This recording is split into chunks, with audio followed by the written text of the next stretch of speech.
pala si Itay. Tay, ako na po yan. Mano po?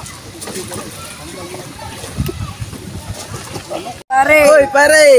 Madami ka bang nakuha isda? Oo, punta ka sa bahay namin mamaya. Oo, pupunta ako.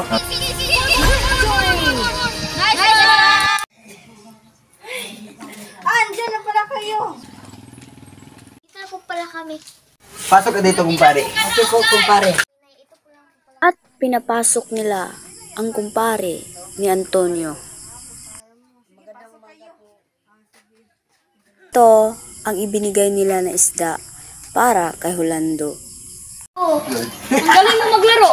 Ang galing natin. Westreck, Pagalitan tayo ni Ama at Ina. Oo nga. Ihahatid na lang kita mamaya. Oh, sige, sige. Ano po, Inay? Bakit ngayon ka lang, anak? Pasensya na po, nasusobrahan po kami sa paglalaro namin. Ganun ba? Sa susunod, huwag na maulit, ha? Sige po, Inay. Oo. Ali, pasok ka. Uy, andito pala yung ama mo. Oo nga, nasama na lang ako sa ama ko. Sige, sige.